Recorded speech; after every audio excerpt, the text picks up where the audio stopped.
नमस्कार, मैं इंदौर से नाड़ी वैद्य पुष्पा श्रीवास्तव आपका स्वागत करती हूँ।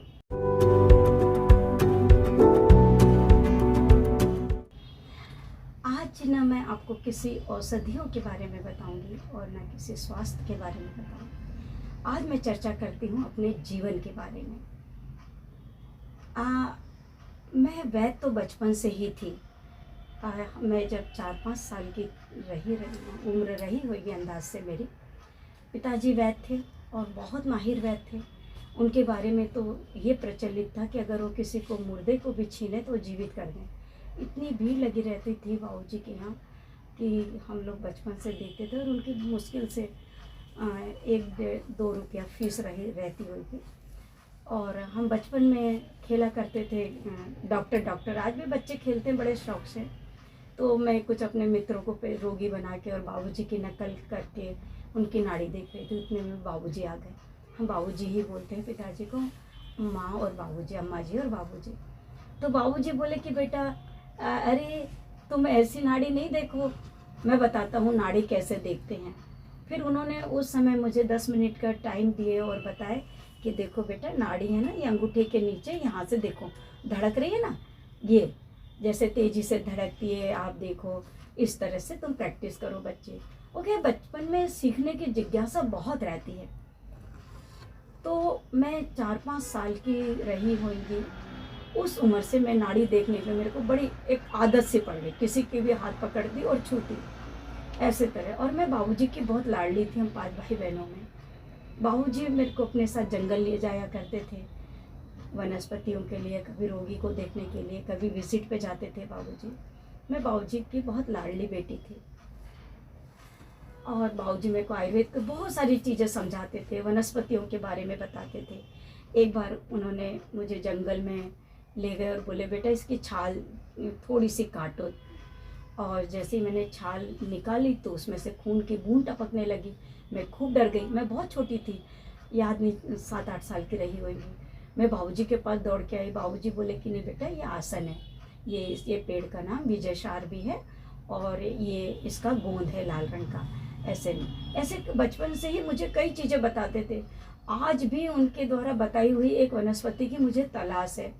उसको बाबूजी ने बोले थे इसको चबा लो, और इसके बाद मुझे पत्थर चबाने दिए और वो पत्थर मैंने चबाई तो मिट्टी जैसा लगा मुझे, बिल्कुल नरम हो गया। आज भी उस वनस्पति की मैं तलाश कर रही हूँ। ऐसे कई वनस्पति के इतने बड़े वो ज्ञाता थे, इतने आदर्श थे मेरे लिए मेरे बाबूजी। अब मेरे जीवन की शुरुआत ऐसी हुई कि अपनी पढ़ाई चलती रही, बाबूजी बीच बीच में सिखाते ले, लड़ रही। 15-16 साल की होने तक मेरे ससुराल पक्ष में मुझे देखे और उनको बहू की ज़रूरत थी। सासू जी शांत हो गई थी और काफ़ी संपन्न थे ससुराल वाले। पिताजी पे बहुत प्रेशर डालने लगे कि हमारे आपकी बच्ची बेटी जैसी रहेगी। खैर बहुत बड़ी कहानी है। मेरा विवाह हो गया 16 साल में। 16-17 साल की मेरी उम्र थी और उसी समय 2 महीने बाद मैं प्रेग्नेंट हो गई। शादी के तुरंत बाद आप जानते आसपास मीसा कानून लगा और मेरा विवाह भी उसी समय हुआ था। ससुर जी का व्यवसाय कुछ गलत भी था, तो वो हालांकि जेल वेल तो नहीं गए, लेकिन फिर भी उनका धंधा कम हो गया, व्यापार, आर्थिक स्थिति उनकी खराब होने लगी। नई बहू आई थी भारत में। एक बड़ी गलत परंपरा है, इसके पैर अच्छे, मैं इस पर एक बार वीडियो भी बनाई थी कि सुबह किसका मुंह देख लिए, इसके पैर तो अच्छे नहीं लगे, अरे ये तो दलित घर आई, अरे ये तो बहुत शुभ आई। मेरी शादी होने के बाद ही मुझ पर ये क्लेम लगने लगा कि मेरे पैर घर के लिए बहुत शुभ नहीं है। अब यहाँ से मेरे संघर्ष का कहानी शुरू हो जाती है।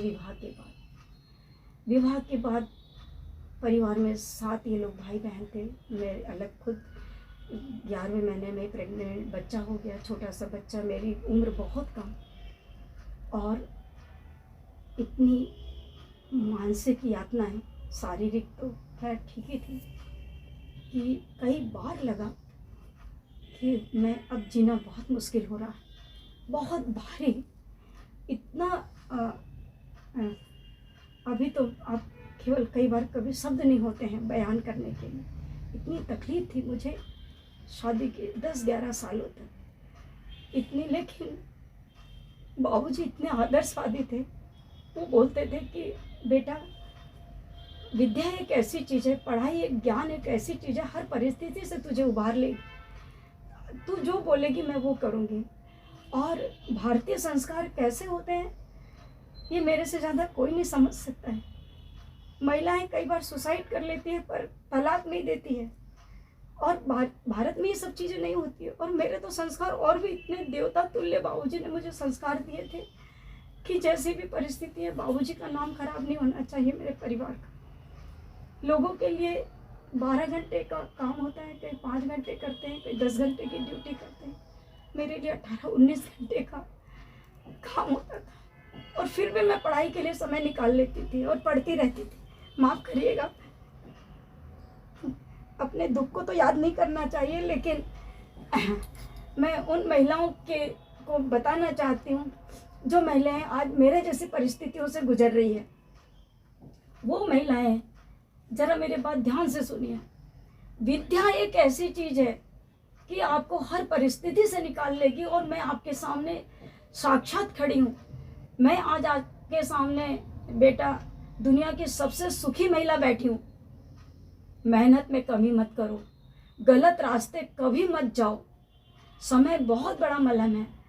अभी आपको जो वर्तमान में बहुत तकलीफ दे रहा है, जो आपको शब्द संभल कर बोलिए।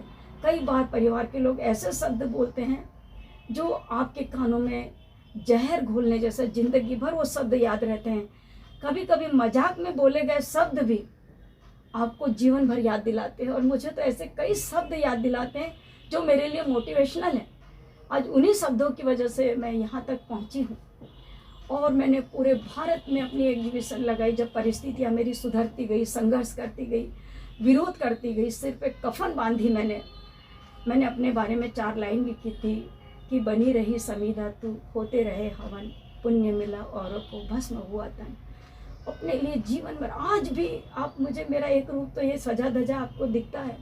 जब मैं अपने कारखाने में काम करती हूँ तो एक मजदूर जैसा आप कहीं मेरे को पहचानेंगे ही नहीं कि आप मैं वो ही हूँ।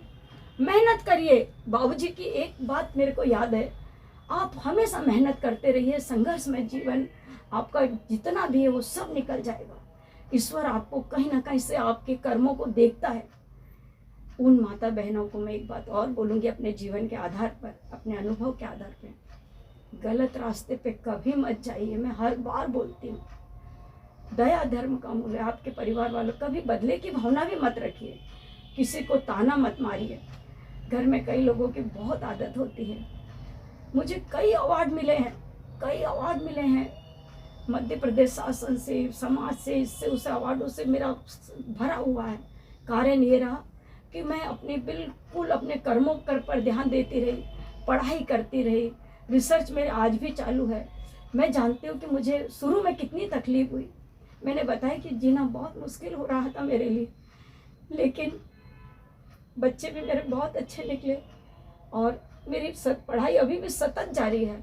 बहनों, मैं आपसे, भाइयों बहनों, कभी भी गलत कदम मत उठाना, भावनाओं में बिल्कुल मत बहना। बहुत कई लोग आपको इमोशनल इतना ब्लैकमेलिंग करेंगे, मेरे से ज़्यादा कोई नहीं समझ सकता है किस तरह से आपको भावनाओं में घेरेंगे, किस तरह से अपना काम निकालने के मीठा बोलेंगे।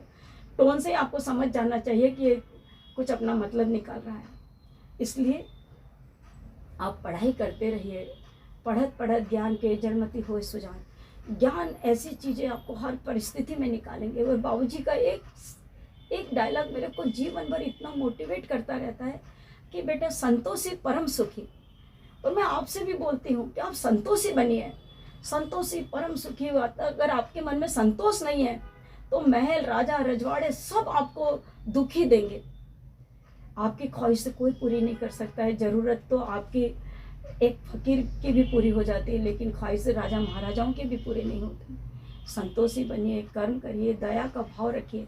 अपने अधीनस्थ, कई बार मैंने देखी कि अपने वर्कर हैं, अधीनस्थ जो काम करते हैं, उस पर बहुत अत्याचार, मतलब अत्याचार क्या, शब्द ही ऐसे बोलते हैं, इंसल्टिंग शब्दों का प्रयोग करते हैं। इसलिए आप लोगों से मैं अगले वीडियो में और बताऊंगी अपने संघर्ष की एक कहानी, कि मेरे जीवन में कहाँ कहाँ क्या क्या संकट आए थे और मैं कैसे निकली।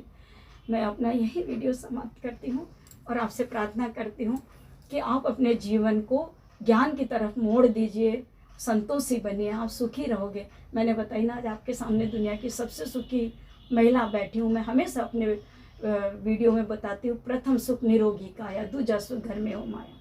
अगर आपका शरीर स्वस्थ है, आप पर धन्वंतरी की कृपा है, तो लक्ष्मी जी जरूर आएगी आपके घर। यही मैं वीडियो समाप्त करती हूँ। नमस्कार। अगर आपको दुख पहुँचा हो तो माफ़ करिएगा।